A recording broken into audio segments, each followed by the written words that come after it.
प्यारे बच्चों, ज्योतिष चंद्र एकेडमी के इस YouTube चैनल पर आप सभी का स्वागत है। आज के इस लेक्चर में हम ओम्स लॉ और experimental verification of Ohm's law से रिलेटेड कॉन्सेप्ट को डिस्कस करेंगे। लेकिन इससे पहले हम लोग पिछले चैप्टर से रिलेटेड एक छोटा सा टॉपिक है, उसको देख लेते हैं, फिर आगे बढ़ेंगे। छोटा सा टॉपिक है कंडक्टेंस। इसके बारे में देख लेते हैं कि क्या होता है।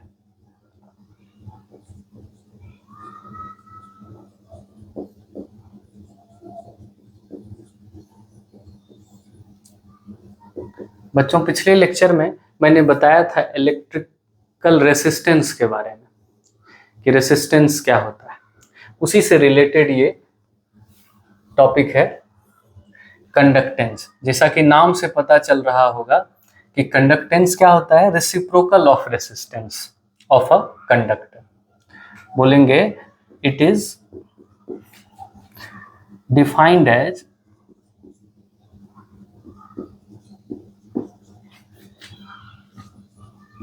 as the reciprocal of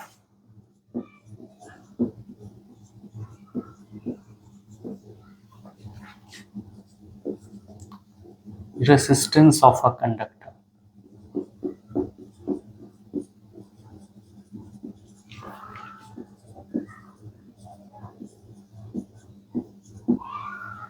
It is defined as the reciprocal of resistance of a conductor.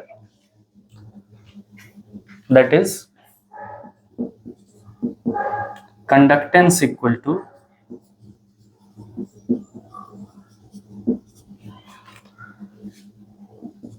one by resistance of a conductor.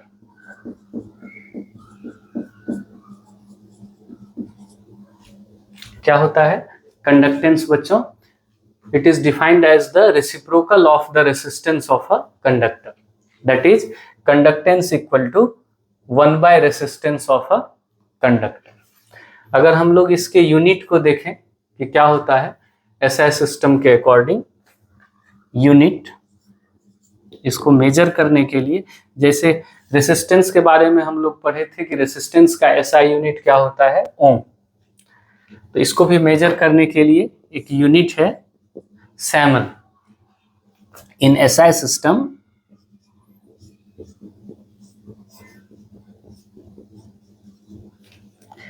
its unit is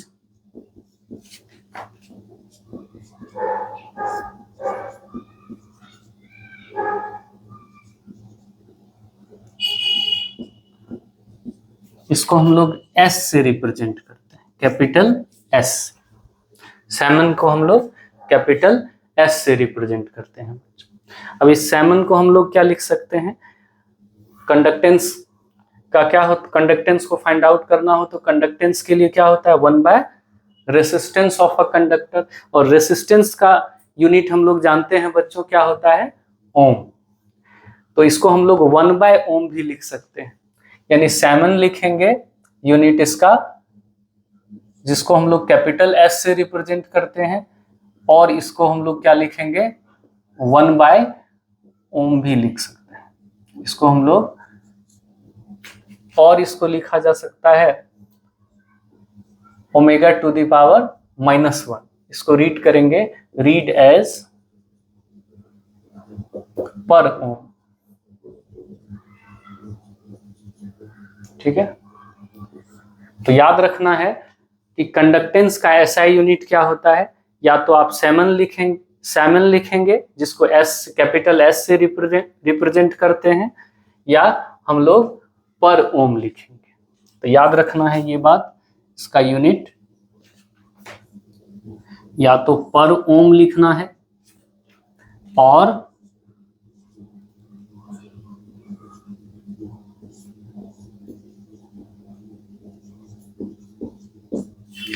ये आप लोगों को याद रखना।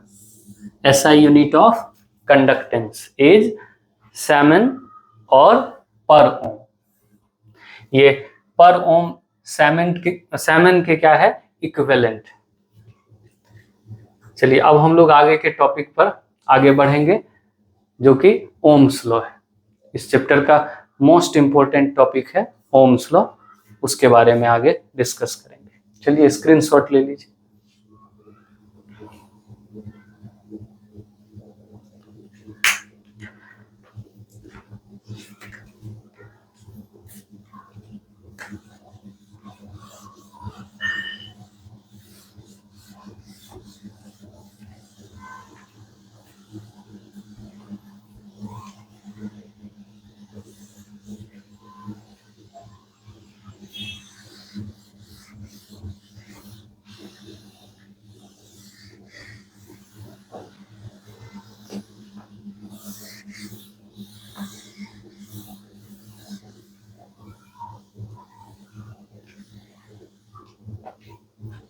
चलिए आगे देखते हैं कि ओम्स लॉ क्या है।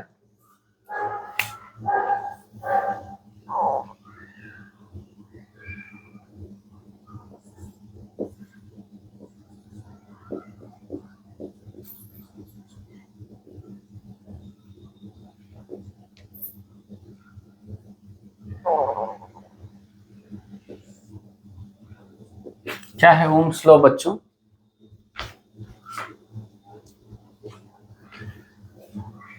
ओम का कहना है कि at a constant temperature,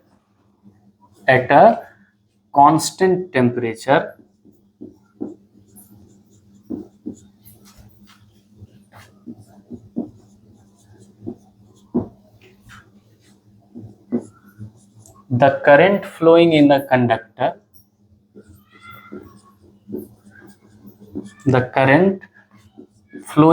conductor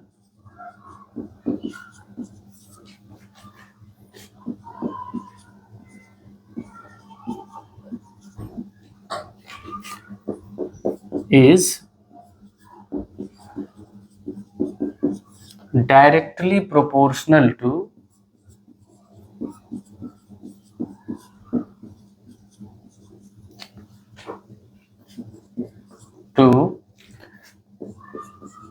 the potential difference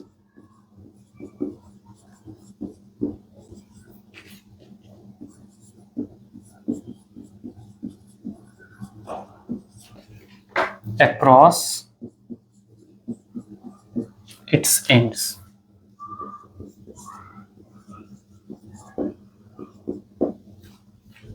क्या है ओम्स लॉ बच्चों?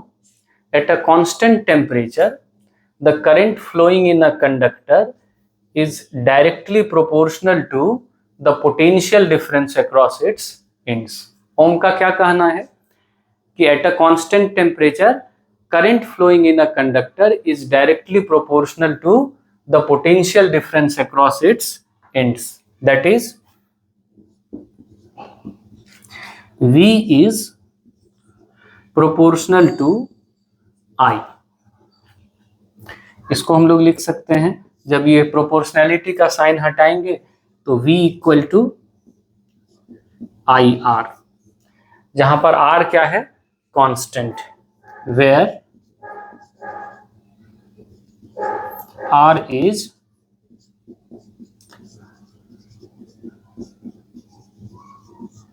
कांस्टेंट।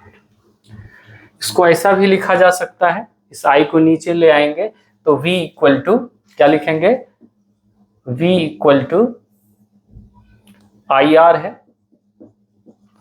तो इसको हम लोग लिख सकते हैं V by I equal to आर। इसको याद रखना है बच्चों, ये न्यूमेरिकल के लिए यूज होगा। और ओम्स लॉ के एक्सपेरिमेंटल वेरिफिकेशन में आपको यही दिखाना है कि V बाई आई का value at a constant temperature क्या रहेगा? कांस्टेंट। जब टेम्परेचर वेरी करेगी तो फिर क्या होगा? V बाई आई का वैल्यू भी वेरी करेगी। तो हम लोग आगे डिस्कस करेंगे ओम्स लॉ की एक्सपेरिमेंटल वेरिफिकेशन में, जिसमें शो करना है कि V बाई आई, और लिखा जा सकता है कि V by I equal to constant.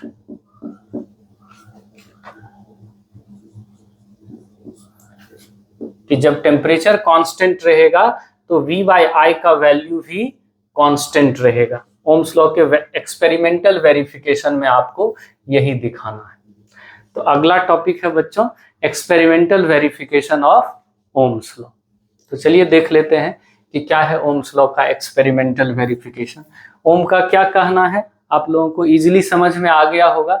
ओम का कहना है कि जब टेम्परेचर कांस्टेंट होगा तो current flowing in a conductor directly proportional होगा across the ends of the current flowing in a conductor is directly proportional to the potential difference across the ends of the conductor, that is V is proportional to I, जिसको आप V by I equal to constant भी लिख सकते हैं। ये V by I ये constant रहेगा, कब तक constant रहेगा? जब तक टेम्परेचर constant, ऐसा ओम का कहना है, जिसको हम लोग ओम्स लॉ के एक्सपेरिमेंटल वेरिफिकेशन में देखेंगे कि क्या है, जिससे आपको ओम्स लॉ और इजीली समझ में आ जाएगा। तो आगे का टॉपिक हम लोग डिस्कस करेंगे अभी experimental verification of Ohm's law. चलिए स्क्रीनशॉट ले लीजिए जल्दी से।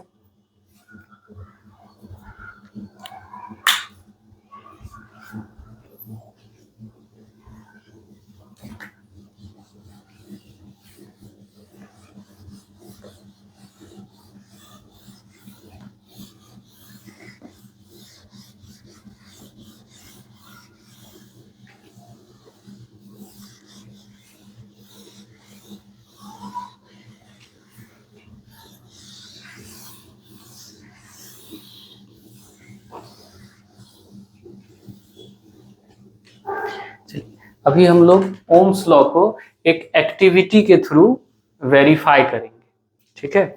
और ऐसा एक्टिविटी लेते हैं जो आप लोगों को इजीली समझ में आ जाए। टॉपिक है experimental verification of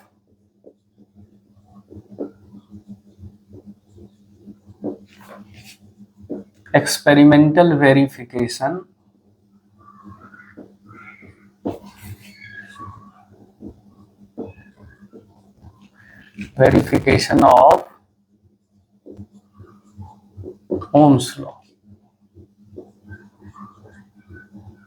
Ohm's law का एक्सपेरिमेंटल वेरिफिकेशन, जिसमें हम लोग क्या वेरीफाई करेंगे, दिखाना है हम लोगों को, जैसा कि अभी कुछ देर पहले बताए थे कि V by I equal to constant,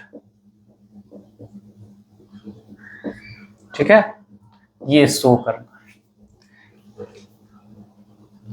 तो सबसे पहले हम लोग क्या करेंगे, एक सर्किट सेटअप करेंगे।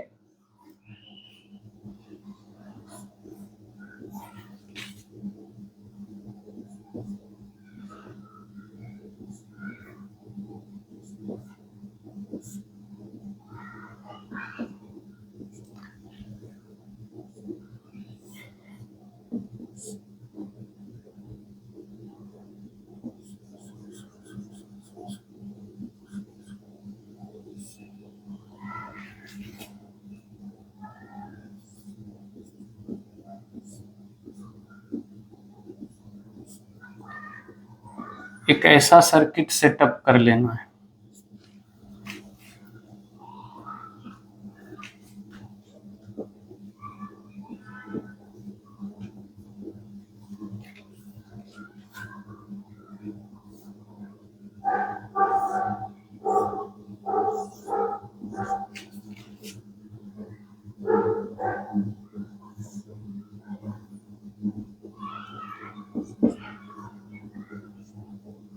ये एक रेसिस्टर की तरह है।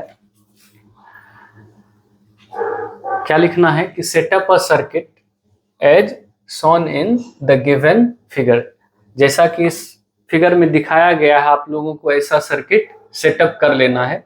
इसके लिए क्या क्या मटेरियल चाहिए, सबसे पहले 4 सेल्स, एक वोल्ट मीटर, एक आमीटर और एक नाइक्रोम वायर लेंगे जिसका लेंथ क्या है, XY है, XY इक्वल टू 0.5 मीटर के अप्रॉक्स, और एक की लेना है, ठीक है। ये 4 सेल्स हम लोग ले लेंगे जो घर में हम लोगों को यूज होता है, ठीक है ना, जिसका EMF कितना है, एक सेल का EMF होता है 1 पॉइंट। EMF के बारे में बच्चों हम लोग पढ़ेंगे इसके आगे के सेक्शन में कि ईएमएफ ऑफ अ सेल क्या होता है, जिसको हम लोग एप्सिलॉन से रिप्रेजेंट करते हैं। ये होता है 1.5 वोल्ट एक सेल का ईएमएफ, जो हम लोगों के घर में यूज होता है सेल। ठीक है, तो ऐसे कितने सेल्स लेने हैं? 4 सेल्स, और एक आमीटर, एक वोल्ट मीटर, एक की और एक कोई रेसिस्टर लेना है। यहाँ पर हम लोग नाइक्रोम वायर लेंगे जिसका लेंथ अप्रॉक्स 1/2 मीटर है, और उस जिसको एक्स एंड वाई पॉइंट्स के अक्रॉस कनेक्ट किया गया है, और यहाँ पर हम लोग एक्स और वाई पॉइंट के अक्रॉस क्या करेंगे? एक वोल्ट मीटर को कनेक्ट कर देंगे। क्या लिखेंगे? Setup a circuit, setup a circuit. बच्चों ये प्रैक्टिकल वर्क है, आप लोगों को स्कूल में ये करवाया जाएगा। ठीक है, इसको समझाने का ये मतलब है, कोई क्वेश्चन इससे रिलेटेड रह सकता है, कि एमसीक्यू भी पूछा जा सकता है। वैसे स्कूल में ये एक्टिविटी आपको करवाया जाएगा, और ये एक्टिविटी आप लोग घर में भी करके देख सकते हैं। ऐसा एक्टिविटी यहाँ पर बताया जा रहा है। जो 4 सेल्स है जो घर में अवेलेबल है, आपको एक वोल्ट मीटर चाहिए, एक आमीटर और एक की चाहिए, और कोई एक रेसिस्टर ले लेंगे जिसके अक्रॉस आप इस वोल्ट मीटर को कनेक्ट करेंगे। तो लिखेंगे setup a circuit as shown in the given figure.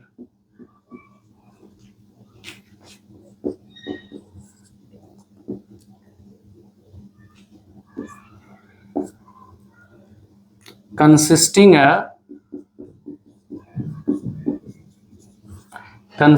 a nichrome wire. Nichrome क्या है? एक अलॉय है बच्चों, जिसके बारे में आप लोग जानते हैं। ये क्या है? एक अलॉय है। Consisting a nichrome wire of length XY equal to 0.5 metre से, और a volt meter,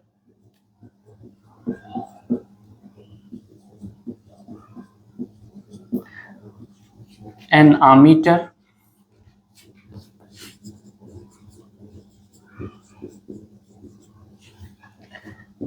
a key and 4 cells, each of EMF 1.5 volt. तो क्या करना है बच्चों? आपको ऐसा सर्किट सेटअप कर लेना है, और इसके लिए सेटअप अ सर्किट जैसा कि इस डायग्राम में दिखाया गया है फिगर में, consisting a nichrome wire of length XY, a volt meter, an ammeter, a key and 4 cells each of 1.5 volt. एक सेल जो घर में यूज होता है बच्चों, उसका ईएमएफ क्या होता है? 1.5 वोल्ट। तो ऐसा आपको सेटअप तैयार कर लेना है। अब हम लोग देखेंगे ऑब्जर्वेशन। सबसे पहले क्या करेंगे? सर्किट को ओनली 1 सेल से कनेक्ट करेंगे। क्या करेंगे? First connect the circuit only 1 cell. सबसे पहले सर्किट को हम लोग ओनली 1 सेल से कनेक्ट करेंगे। ऐसा ही बच्चों आपको लिखना है।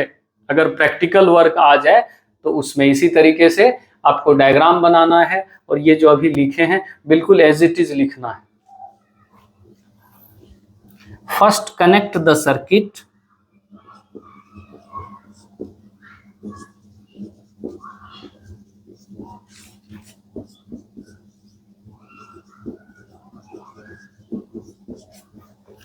only 1 cell,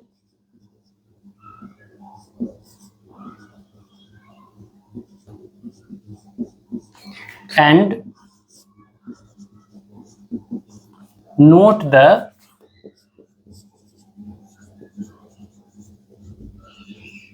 reading of an ammeter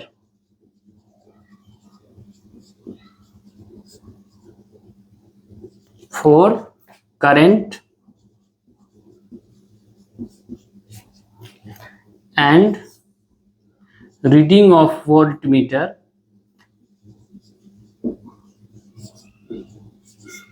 and reading of voltmeter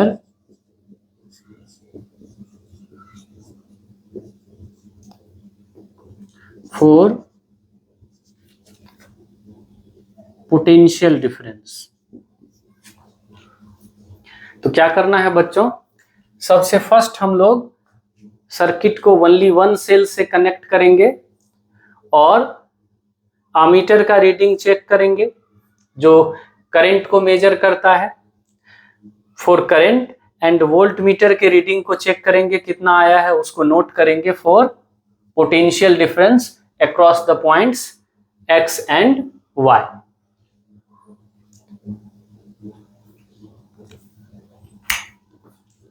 फिर हम लोग क्या करेंगे, सर्किट को 2 सेल्स से कनेक्ट करेंगे और सेम एक्टिविटी को रिपीट करेंगे। आमीटर और वोल्ट मीटर का रीडिंग नोट करेंगे for current and volt meter. फिर आगे हम लोग इसी सर्किट को कनेक्ट करेंगे 3 सेल्स के साथ और फिर से सेम एक्टिविटी को रिपीट करेंगे और फिर हम लोग इसी सर्किट को 4 सेल्स के साथ कनेक्ट करेंगे और आमीटर और वोल्ट मीटर का रीडिंग फिर से चेक करेंगे और नोट करेंगे। Connect the circuit, connect the circuit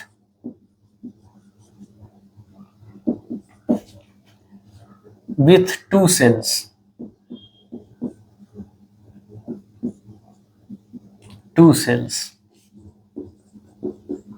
and note the reading of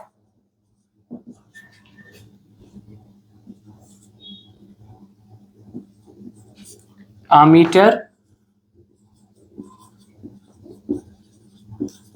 and voltmeter for current and potential difference. और सेम एक्टिविटी को हम लोग रिपीट करेंगे 3 सेल्स और 4 सेल्स के साथ। Repeat the same activity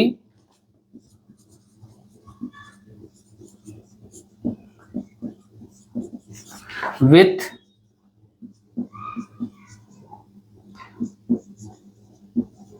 3 and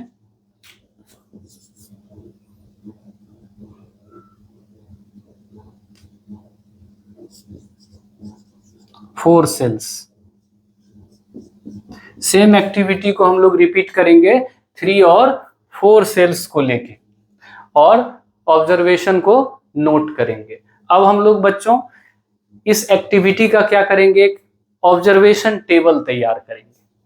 ठीक है, इसी एक्टिविटी का हम लोग ऑब्जर्वेशन टेबल तैयार करेंगे।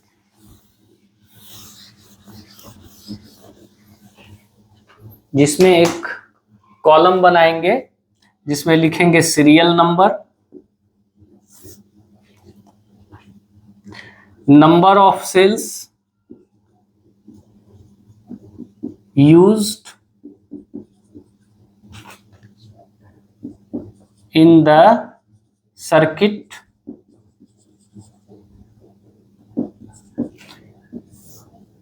फिर हम लोग I के वैल्यू को लिखेंगे, उसके लिए एक कॉलम बनाएंगे, फिर V के लिए एक कॉलम बनाएंगे और फिर V by I के लिए एक कॉलम बनाएंगे। सीरियल नंबर 1, सबसे फर्स्ट एक्टिविटी में हम लोग क्या किए थे, सर्किट को ओनली 1 सेल से कनेक्ट किए थे। कनेक्ट करने के बाद क्या नोट किए थे, reading of an ammeter and a voltmeter. तो कितने सेल्स के साथ सर्किट को कनेक्ट किए हैं उसको यहाँ लिखना है। फिर आमीटर के रीडिंग को इस कॉलम में लिखना है। फिर वोल्ट मीटर के रीडिंग को यहाँ लिखना है 1 सेल के लिए। और फिर इस केस में V/I का जो सिंपलेस्ट रेशियो आएगा उसको यहाँ लिखना है। इसी तरीके से हम लोग क्या करेंगे, 2 सेल्स से कनेक्ट करने के बाद जो आमीटर और वोल्ट मीटर का रीडिंग था उसको लिखेंगे इस कॉलम में। सेम एक्टिविटी को रिपीट किए थे हम लोग 3 सेल्स के साथ, उसको इसमें लिखेंगे। जो रीडिंग आएगा आमीटर का, वोल्ट मीटर का रीडिंग इसमें लिखना है और V/I का वैल्यू इसमें लिखना है। इसी तरीके से 4 सेल्स के साथ कनेक्ट करने पर जो रिजल्ट आएगा उसको इस कॉलम में लिखना है। फिर वोल्टमीटर के रीडिंग को इसमें लिखना है। फिर इस केस में V/I का जो वैल्यू आएगा उसको यहाँ लिखना है। जब आप ऐसा लिखेंगे, एक ऑब्जर्वेशन टेबल बनाएंगे, तो देखेंगे कि V/I का वैल्यू फर्स्ट केस में, सेकेंड केस में, थर्ड केस में और फोर्थ केस में सेम आएगा। और ये एक्टिविटी हम लोग क्या करेंगे, कांस्टेंट टेम्परेचर पर करेंगे। ये एक्टिविटी क्या करेंगे, कांस्टेंट टेम्परेचर पर इस एक्टिविटी को करना है। सपोज रूम टेम्परेचर अगर 25 डिग्री सेल्सियस है तो उतना ही रहना चाहिए। अगर टेम्परेचर वेरी करेगी फिर V/I का वैल्यू आपको ईच केस में अलग अलग आएगा, इसमें वेरिएशन होगा। अगर आप टेम्परेचर को कांस्टेंट रखेंगे लैब में जहां पर ये एक्सपेरिमेंट कर रहे हैं, तो इस केस में देखेंगे कि आपको V/I का वैल्यू ईच केस में क्या मिलेगा, सेम मिलेगा। तो लिखेंगे from the basis of the above observation, या V/I का वैल्यू आपको क्या आएगा, इसके बेसिस पर देखेंगे कि सेम आएगा। लिखेंगे we found that the value of V/I remains the same in each case.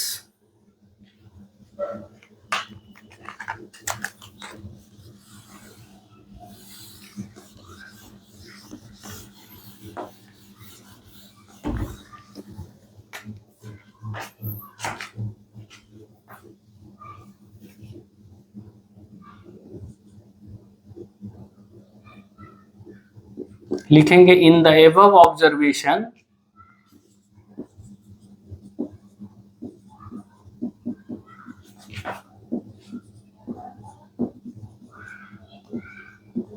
we found that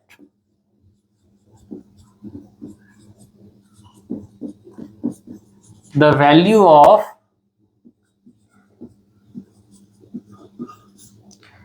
V/I remains the same in each case.